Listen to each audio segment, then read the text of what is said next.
We are wrestling with, well, um, John Moxley has signed a new 5-year contract with AEW.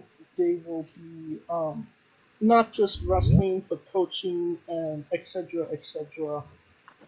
And it does seem like a big get and a smart move by AEW to lock Moxley down. All things considering, since he usually picks up the pieces when they drop the ball. Oh, and we're being joined by Scooter Dust. Bienvenidos, Power Bottoms. Ryan, why don't you start, John Moxley, new 5-year contract? I think he's been doing awesome in AEW. I think it's smart of him to sign a contract. He's been dominating the AEW scene. His wife just got signed by AEW, so I think that was the main concern with him of where his wife goes. And I guess now that his wife is in AEW, it's the right choice to stay in AEW. He has no interest in going to WWE. He's the AEW World Champion for sake. He's been doing awesome. He's part of the Blackpool Combat Club. He has some friends there in AEW. So this 5-year contract, and the contract helps him. Apparently he's now helps coaching wise in the wrestling. So I think that's a great step for him and everything. But overall, I think it was a smart move, and I'm glad he's sticking with AEW. It seems like he's happy there. What say you, Scooter? Clearly, Mox is the perfect fit for AEW. Mox wants to be the guy that a company is built around. There, and he gets the freedom. In fact, he's probably one of the only superstars now that has freedom. Such freedom to the extent where he can do almost whatever he pleases at this point, because he's bailed Tony out so many damn times. Not to mention he's trustable. Yes, if anything, Moxley is absolutely reliable. Would he have gotten the same type of freedom were he to return under the Triple H regime? Probably. And he'd probably get more days off, quite honestly. More money. Yes, but you know what? Mox, he's not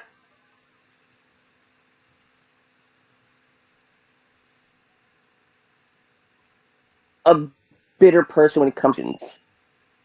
It's relations is one thing Mox does very well. You'd be rare to find a person that speaks ill of him as a person. Rare that speaks ill of John Good, the person. Sure. So, Mox is happy. Now he's got Renee there, which is absolutely great. I hope they give Renee a bit more of a voice than they did this past Wednesday, quite honestly. But Mox is happy. He's got everything he wants, and re-signing him was the smartest decision Tony Khan has ever made. Especially in the last few months. And on top of being an active wrestler, he'll be coaching and doing some more behind the scenes work. Does it seem like John Moxley is not only looking, obviously to his wrestling career, but obviously to his future, and kind of saying, when I step down from this, I could maybe do some backstage things, especially for AEW. Do you see John Moxley kind of becoming, I don't want to say corporate, but maybe, let's say a vice president, Ryan? Yes. Um, I think John Moxley, he's that hardcore type of wrestler, right? I think getting this role in going for behind the scenes and everything, I think it's gonna help him, wind down a little bit of that, his body of, all those, just the extreme moments when if it's thumbtacks or barbed wire, what I've been hearing that Tony Khan doesn't want Moxie or any AEW stars working at like GCW and stuff. So I think that's gonna help, but especially just coaching these young talent into just becoming big stars like him. It'll be amazing to see what these stars can be from John Moxley's coaching. What say you, Scooter?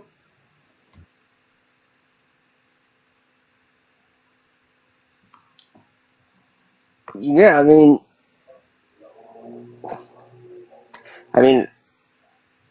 honestly, I thought I said all I really needed to say. I mean, he's got control. The fact that he wants to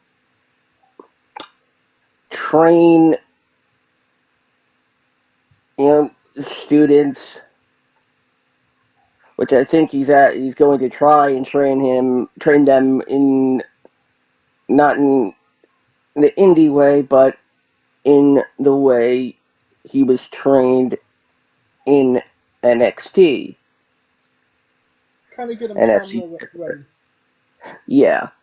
Um, so that AEW can have superstars that perform at the WWE type level. Because there's really no AEW style of match yet. That you can't say, oh, this is classic AEW. There's no level for AEW yet, and they need to have that. They need to have those superstars that can demonstrate that they are the future of wrestling. They are not only uh, not only entertaining, but great to watch uh, from all aspects of entertainment.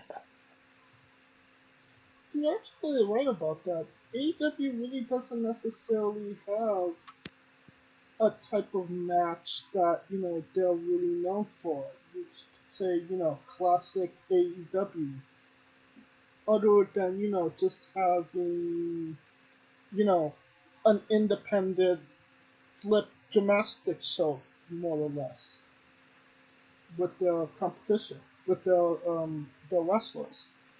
So maybe we'll see a more grounded type of wrestling going forward.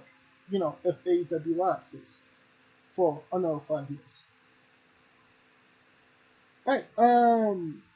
Talking about lasting, we haven't seen Adam Cole since Forbidden Door. From what I hearing, he still has a very severe concussion. And that he might not return to wrestling as a whole. Ryan, um, Adam Cole not being able to compete again, and what that has to do with how big of a blow is that to AEW? Well, it's Adam Cole is a huge star when it comes to this wrestling business. You know, he's pretty much done a lot of things that most wrestlers say they can, say that they did. You know, Adam Cole, former NXT champion, former North American champion NXT, former Ring of Honor champion, mistake me if I'm wrong. Adam Cole is he's that guy where, the crowd just gets behind him, and he creates all of these, great matches. So with him being sidelined and not being able to wrestle because of the concussion, and just hearing that he might not even wrestle again is heartbreaking. Considering watching wrestling, especially NXT. I was ecstatic when he showed up in WWE, and just making the statement known that he's here in NXT and he's going after the NXT championship, and then making his way through the ranks of NXT to becoming number one, creating the Undisputed Era, one of the greatest factions of all time, probably the greatest faction ever to come out of NXT, and then going to AEW, and still getting to be with his friends Kyle O'Reilly and Bobby Fish, and also getting to work with the Young Bucks and Kenny Omega.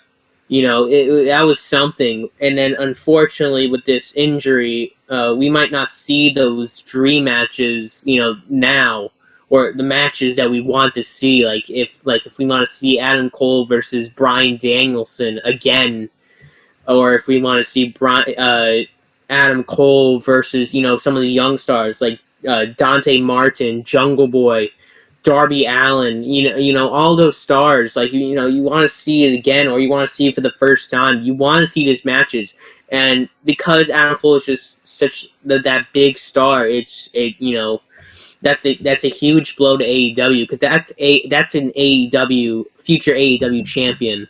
But unfortunately, we might not even see him hold a championship in AEW. Anything you want to add, Squirtle? I mean, given everything that's happened, the fact that Bobby Fish is now part of Impact, and Kyle O'Reilly is, I think we may need to, start putting his picture on milk cartons. He's not really that good. People think that. No, let's go with the milk cartons. I mean,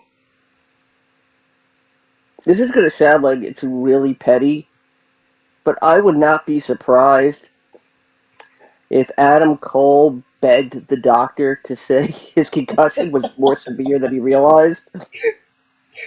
Oh my god. Because let's look at Adam Cole's tenure in AEW. Okay. Owen Hart Cup winner. Great. It's a title he doesn't get to keep. No. Okay? Mm-hmm. That's great. Gets a program with Adam Page for the AEW title. And that's it. It's like it was promised to him that a title match was promised to him, and a pay-per-view main event was promised to him,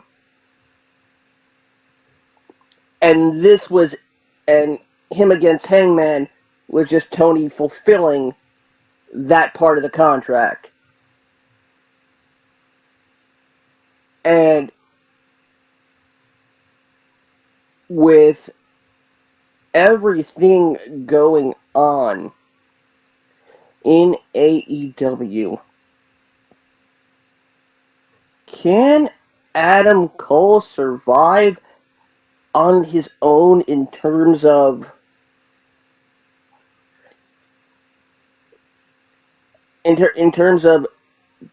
getting over as just a singles competitor, not part of any stable? We don't know if that's possible anymore. You know, that's a good question. And the thing of it is, I don't remember Adam Cole never not being a part of a faction, whether it was Future Shack, the Kingdom, Undisputed Era, the Elite, Bullet Club. He always had backup in one way or another. So maybe the next natural progression for him, Managing Britt Baker? I was going to say a gimmick about being a loner, but I mean, okay, imagine this. Britt gets dumped by Jamie Hayter and Reba.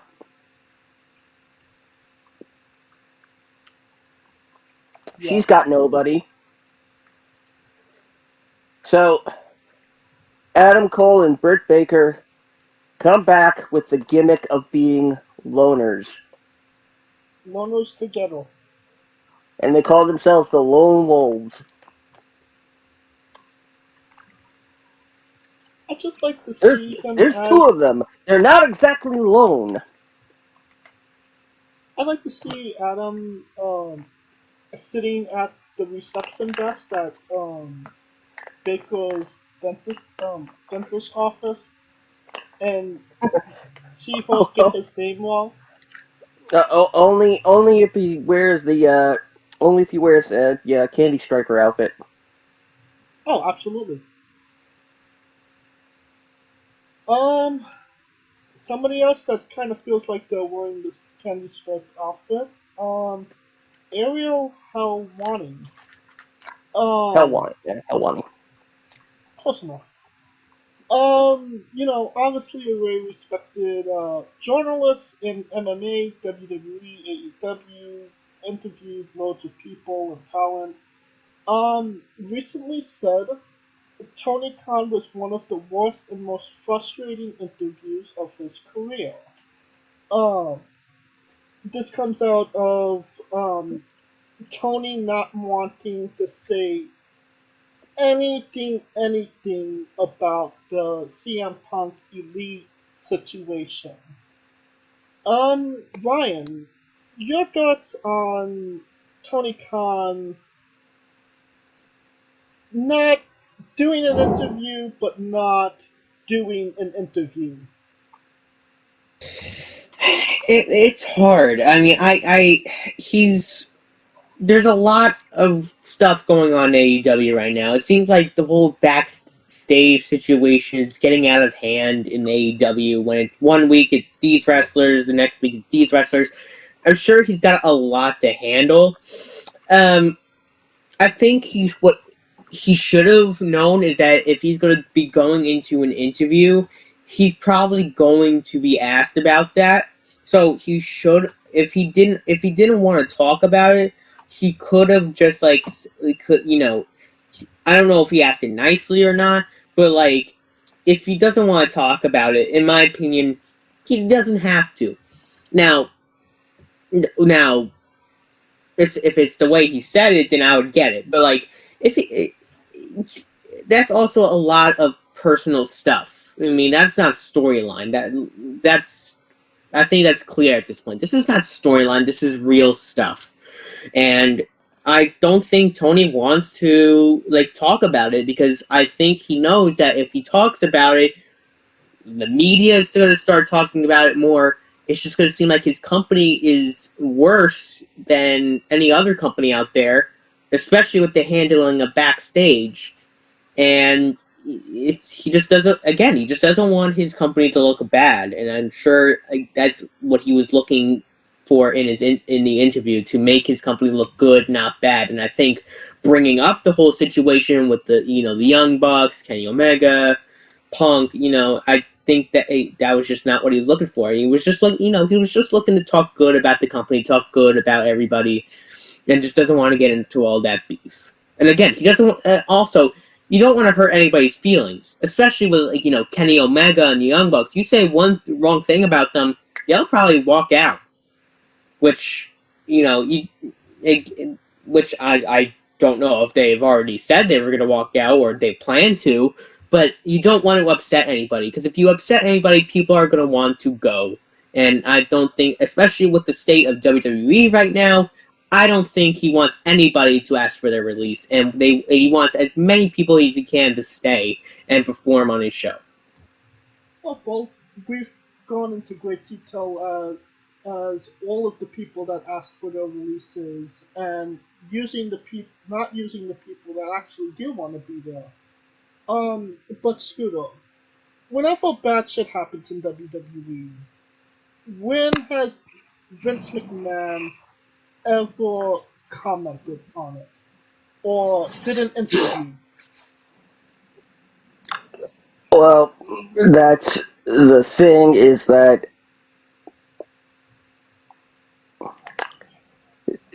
Vince, again, grew up in the business in all aspects, so he's got a team to manage those issues and to tell him what to say and to help guide him, help guide him around, the issues. Of course, 94 and the Zaharias trial. Uh, um, that's just one example. Love him or hate him, Vince was not one to deny business mistakes in terms of the company. He knew the biggest part of a popular company is their public relations team. But Vince would also, and it's amazing how he did it, he would use that bad news as a springboard to show, hey, guess what? There's bad news going on. You know what? It's not affecting me. Look at my grapefruits. Miz, you could learn a thing or two. So, I mean, Vince would flaunt his bad news. He would wear it as a badge of honor. I mean, look at the last bad news that he got. All of those allegations came out about him. What did he do? He strutted out on Monday Night Raw and welcomed all of us to it.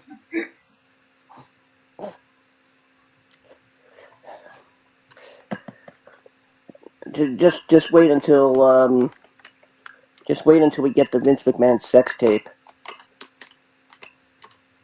And it starts with that same introduction in front of a live arena.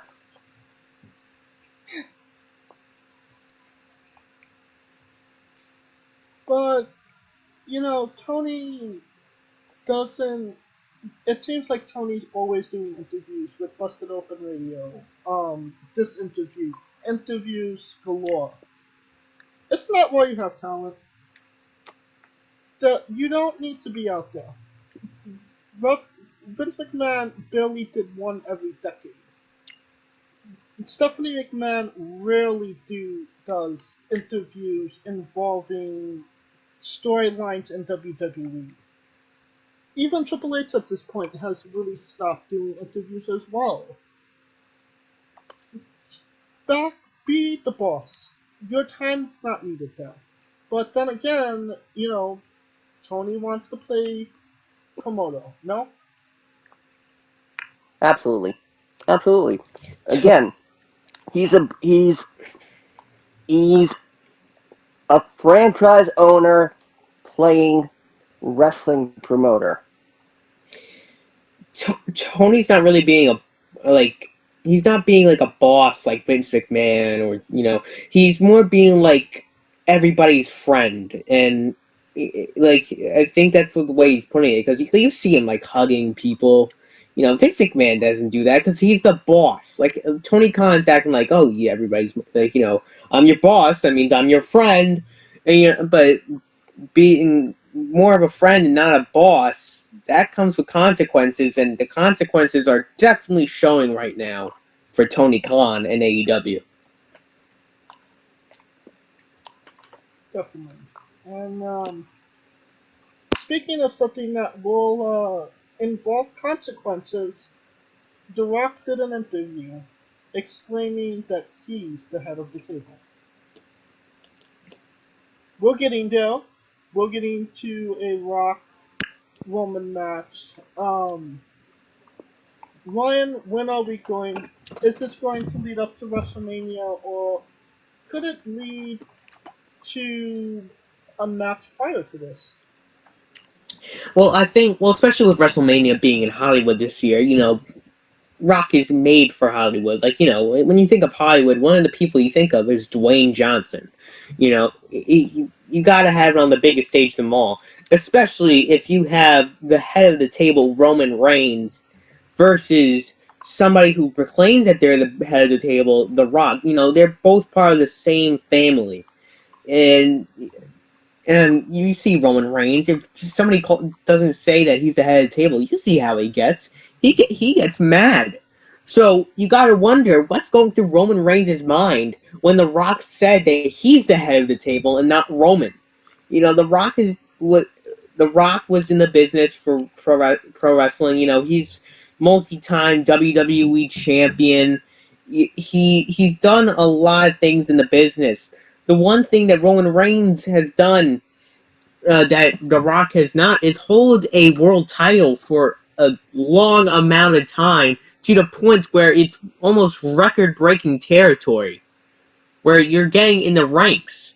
So of course Roman Reigns is probably going to get mad at this, and you're going to have it at the biggest stage, because you have the biggest star of this decade versus the biggest star of like the 2000s, the 1990s, like one of the greatest wrestlers of all time, The Rock. Like, when you think of the Mount Rushmore of professional wrestling, people think of The Rock, right? Oh, for People sure. think of The Rock, Stone Cold, Macho Man Randy Savage, like, all of these. That's a big accomplishment to be even considered for the Mount Rushmore of professional wrestling. So when you have that big star, you can't have it on any other premium live event or show other than WrestleMania. It just makes sense. Yeah, obviously. And I mean, this could be the reason Roman loses the title to Logan Paul at Control. Is that an option, Scooter?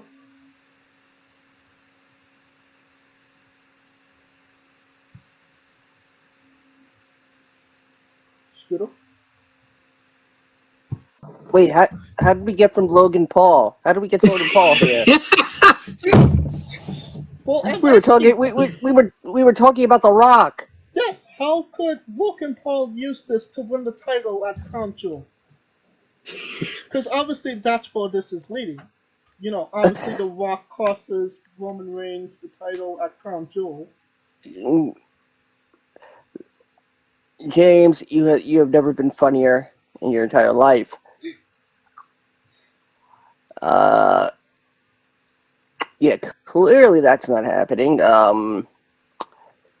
And if you think it's happening, fuck you! But, it is, in all seriousness, Rock versus Roman is going to take place at WrestleMania. Clearly, they're setting it up. Yes. Yes, yes, absolutely. But, And continue. I think if they're building it, there are two things to consider. One, is it a title match? That's what I was alluding to. But the other thing is, do you put Rock in the Hall of Fame this year? And do you use the Hall of Fame for one final confrontation? I don't.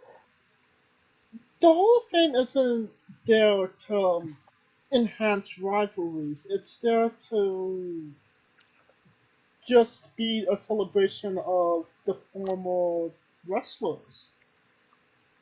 I If Roman is still champion by Mania, then I feel like he has to have two matches where he beats The Rock the first night and loses the title to Cody or Bray or Johnny or Mm. whoever they decide to put in that position.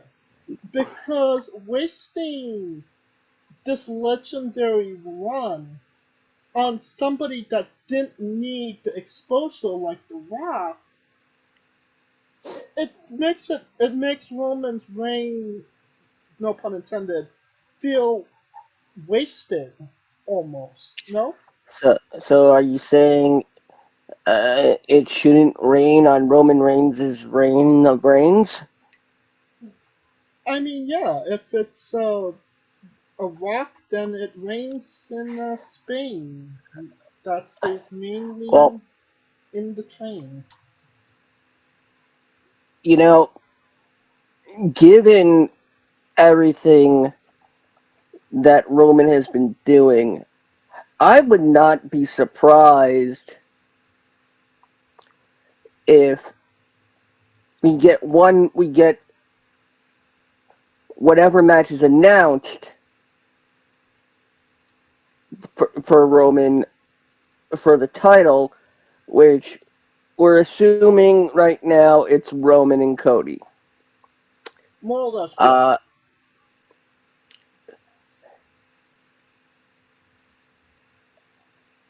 I think we're going to get Rock and Roman. That's going to be made after that, and Roman is going to be so full of himself that he says he'll do it. He'll wrestle both nights. Here's That's another something. alternative. What if Cody comes back at the Rumble and wins the Rumble? What if Cody says, "Well, I don't want the Universal Championship. I only want the WWE Championship. That's what I came back to WWE for. Give me an only WWE Championship match." That leaves Here's the the Universal Championship open for Roman. here's the thing. Rather than you can't have Roman lose just one title. It kills the entire record dead. I mean, the record's with the Universal Championship. And now it's lumped into the WWE Championship. There's already one asterisk on it. There doesn't need to be a second. But let's say, okay, Roman Cody's happening on night 2. let's say, that's the title match. Rock Roman happens on night 1, and it's not a title match. Doesn't even have to be. And The Rock beats Roman, and he beats him clean.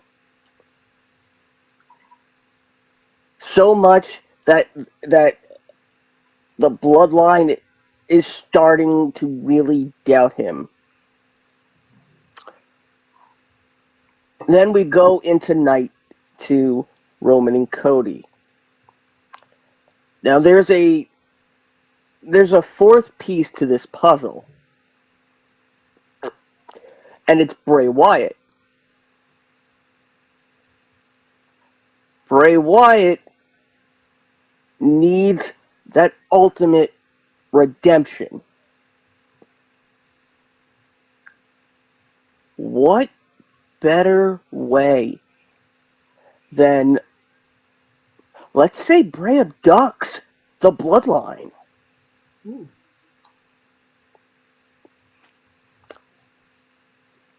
And in something unprecedented in WrestleMania history,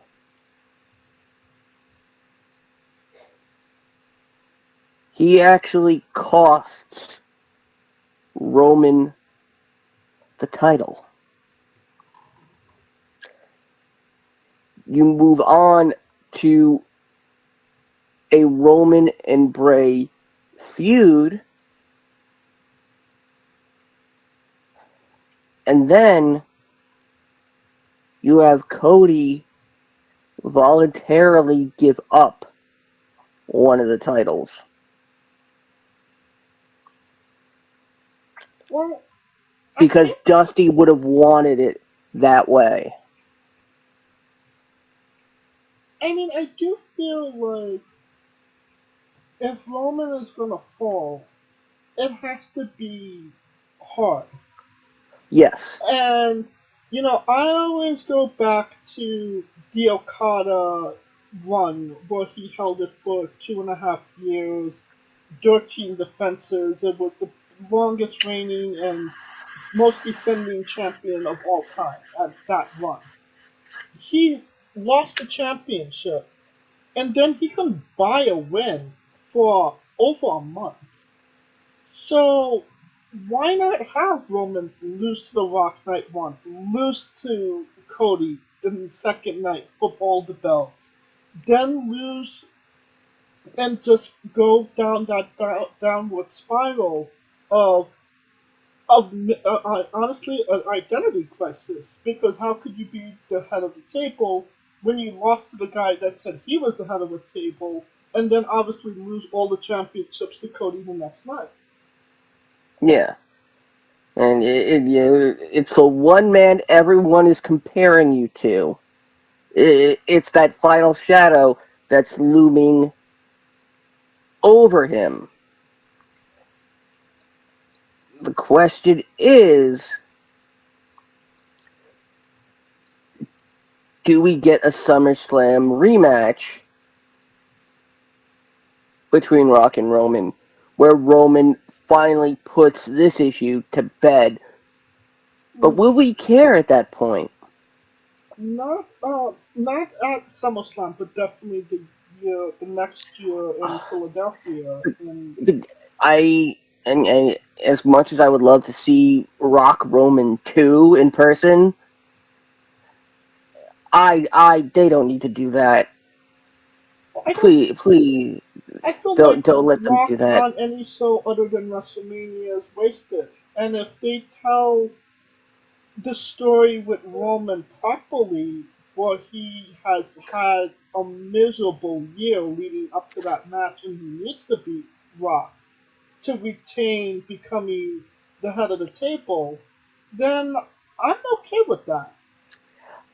Okay, here's the other scenario. What if it's not Rock Roman this year? And then they But build up a match for 1 year straight with Roman and Rock. yes, God. What are your thoughts on this, Ryan? I mean, I think Scooter's right. It's almost like if you lose to the person that they proclaim that they're the head of the table. I mean, if I was saying I was like the best, wrestler ever, the best champion ever or whatever, the best wrestler ever. And I have somebody else saying that they're the best wrestler ever. And then we collided and then they win. I would feel ashamed. I would feel like I let down the people that have supported me, the people and then in Roman Reigns' sake, he would feel like he let down his family because for years he has been calling himself the head of the table, and now that somebody has basically taken away that not the championship title, but the title of head of the table, I mean, I think that would get to him. I mean, like going back to last week on SmackDown, or a couple weeks ago on SmackDown, when Logan Paul and Roman Reigns, I think it was last week, when Roman Reigns and Logan Paul were in the same ring, and Logan Paul said, "Who am I versing at Crown Jewel? The head of the table, Roman Reigns, or the head of the table, Jey Uso?" You saw the look in Roman Reigns' face when he said that, he looked mad. He looked like that he was the head of the table. That he will do whatever it takes to be the head of the table. He will do whatever it takes to be the champion. I mean, again, going back to a couple years ago in that Hell in a Cell match with Jey Uso, and he basically choked out Jimmy. He does whatever he can to be the head of the table. So I think that if he does lose at WrestleMania to The Rock, if there is a match, of course, that will come to extreme play if he goes against Cody. Well, we could spend the rest of this episode talking about and debating it, but there are other things going on as well.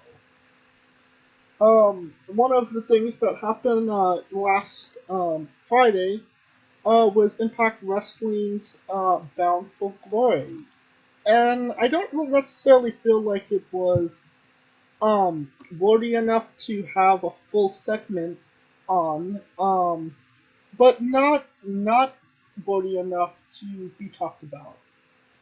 Um, so it took place last Friday in Albany, New York.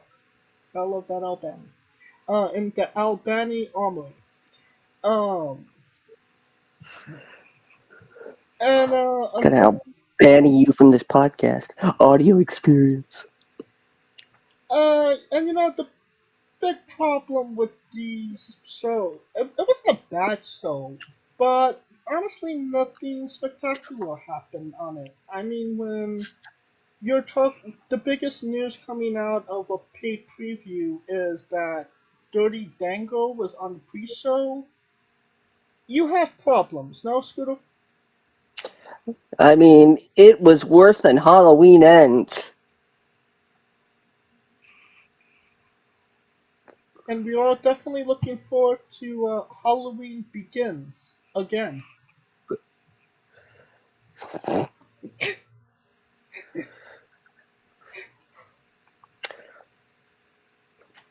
Um, Obviously, just going over the matches real quick. Frankie Kazarian defeated Mike Bailey to win uh, the Impact X Division Championship. Mickey James, Yay. yes, No, I just said, yay. Mickey James defeated Mia Yim to continue living her career. And speaking of someone who may be on her way back to the WWE, Yeah. We'll talk about them in more. Yeah, let's talk about it now. Mia Yim returning to WWE. Is that a good get for WWE, or is this another? Why did they bring? Why are they bringing this person back like Braun Strowman? Because they clearly want Keith back. Well, I mean, yeah, but Keith Lee's in AEW and she's in Impact, and she's made it very clear that she doesn't need to be in the same place as her husband to be happy. I mean, Mia Yim, the Twitch streamer who, for enough subs, will get her husband to make an appearance on the stream. Oh my god, really? So, yep. Okay then. So, yeah, she doesn't need that to be happy, but it certainly would be a lot easier, and I mean, unless,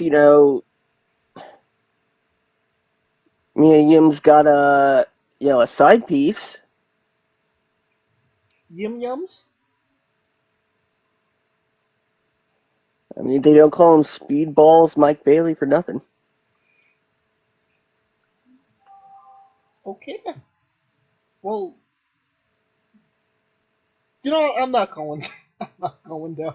Ryan, would you like to see Mia Yim back in WWE? That's a tough one. I'm gonna say no, just because I'm scared that she will just be, a talent on the roster that just will not be used. I think the whole retribution thing really was not good for her, and I don't think she wants to be remembered by that retribution gimmick and everything. But also considering, with the amount of talent WWE has in their women's division, Charlotte Flair, Ronda Rousey, Liv Morgan, Bayley, we might even see the return of some Sasha Banks, all these stars, Bianca Belair, all these stars in WWE. Where's the room for Mia Yim when it comes to the roster in WWE? There's really much no room, unless of course you send her to NXT. Then there's so much room, which that could possibly be the possibility, because I think NXT would really suit her, especially going after the NXT, Women's Championship. Mandy Rose does need some challengers if she does happen to retain against Alba Fire at the next NXT Premium Live event. But I think Mia Yim, especially since, as Scooter was saying, with her husband being in AEW and not in WWE, I think she would rather much stay away from WWE, unless if Keith Lee goes with her. Alright. The next match from Bound for Glory, the Death Dolls, Jessica and Ty Valkyrie defeated VXT, Chelsea Green and Deanna Purrazzo. No surprise there. The Kingdom, Matt Taven and Mike Bennett with Maria Kanellis defeated the Motor City Machine Guns, Alex Shelley, Chris Sabin. Matt Taven, another name WWE is interested in. Um, why? Scooter.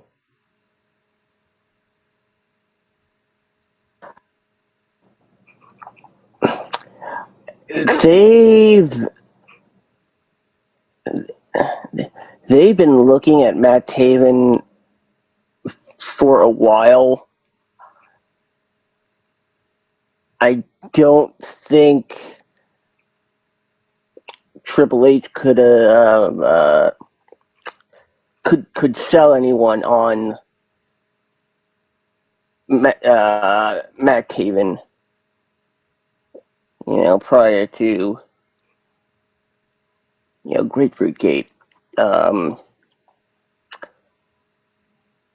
So, I mean, it'd be an interesting acquisition.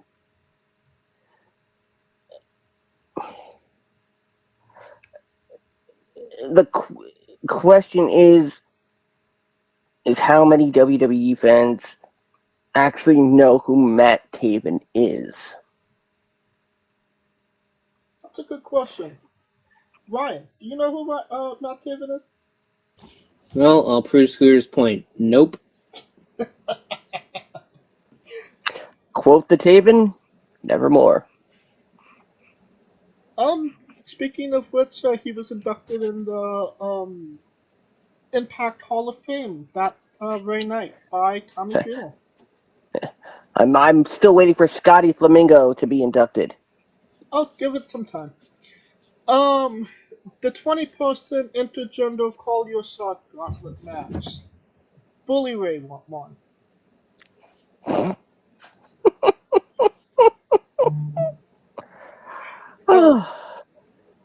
Ryan, do you know who he is? Yes, I do know who Bully Ray is. I just saw him live in action. Do you know who I am? Yes. That's right. I did see him live in action. No, he's legendary when it comes to the tag team division in professional wrestling. Get the muffins. Jordan Grace defeated Macho Slamovic to retain the Impact Knockouts Women's Championship. Fuck Jordan Grace. Hashtag Big Clit cheated. Major Clit cheated. Jordan, yes. Jordan Grace. Masha don't threaten her with a good time. And also, don't threaten us with a lawsuit for that. Don't try to cancel us for that. Yeah. Well, we're just really big Masha supporters. We've been big Masha supporters since we've interviewed her over 2 years ago. So yeah, we're a little pissed that Masha didn't win.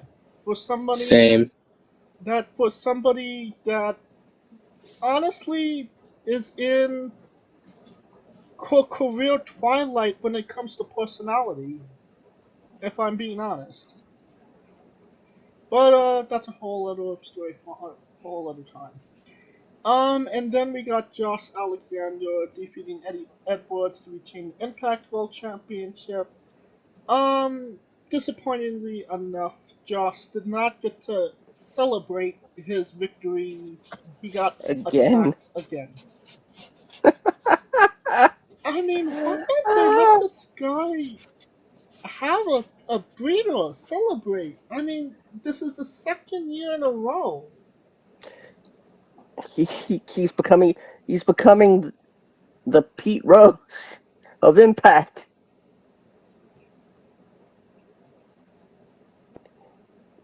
And it'll happen next year too. Is Josh Alexander somebody WWE should be looking at?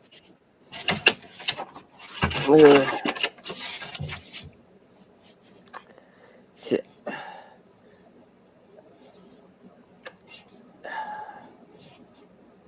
There was a good thing in Ethan Page and Josh Alexander as a team.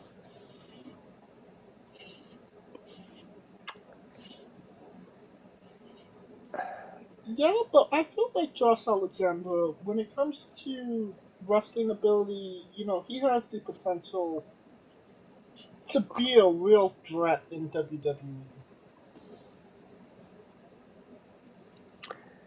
Does he though? Honestly, yeah. If you give him a little bit more intensity, Canadian Kurt Angle. And then put him with Alpha Academy. Absolutely. You could absolutely do that. It'd be a great first stop, initial rivalry for him. Alright, um, and the blows just keep coming to Impact Wrestling as the Good Brothers, have not resigned if you watched Monday. And Matt Taven and Mike Bennett might be leaving as well, including Vincent as well. It does kind of seem like whenever Impact has, decent talent and a little bit of momentum, it never lasts. You see that being the truth, Scooter? Oh, yeah, absolutely. Absolutely, without a doubt. And obviously, speaking of which, Carl Anderson, Luke Gallows back in WWE. Um, they don't go there. Mainly Anderson because he is currently the never open weight champion of New Japan Pro Wrestling. Um, so obviously some things have to be arranged, and obviously there is communication between WWE and New Japan. Ryan, what are your thoughts on WWE working with New Japan? I think it's hard. I think especially with the new direction WWE's going with the Triple H and everything. I think they're more easygoing when it comes to this type of stuff. If it was Vince, I don't think this would ever have happened. But I think Triple H is more easygoing. I think he understands. What's confusing to me, or what is questioning me, is how does Tony Khan feel about this? With he had the Forbidden Door event last year, earlier this year, and now that New Japan is working with WWE, you gotta wonder what's going through his mind. But I do think that this is good. That at least he can, somehow get rid of the championship and then go to WWE. At least WWE is giving him the opportunity to still hold that championship and still, defend it. But obviously, he's going to lose it sooner rather than later. So, and again, as I was saying, if it was Vince in charge, this would never have happened. No, you're absolutely right about that. But, dropping the title sooner than later, the obvious place to drop it is Wrestle Kingdom, which is January 4th. No, Scooter? Here's the thing. We're assuming this means that WWE is working with New Japan.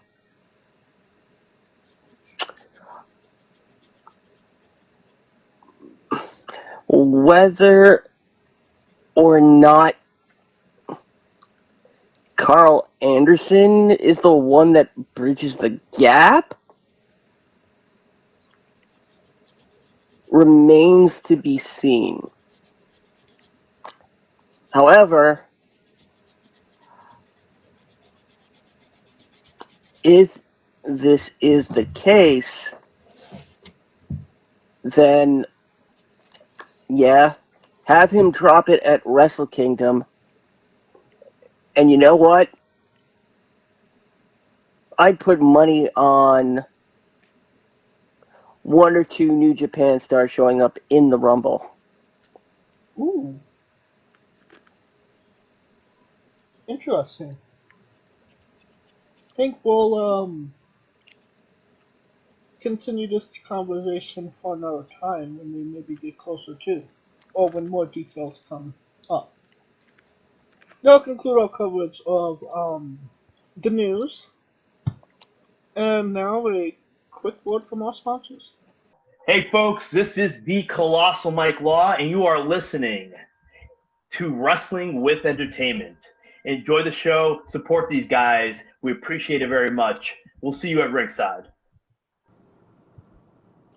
Hey guys, this is Brutal Bob Evans from Hangs with Bob Seminars and TheWrestleLife.com, and you are listening to Wrestling with Entertainment, one of my favorite podcasts in the whole wide world.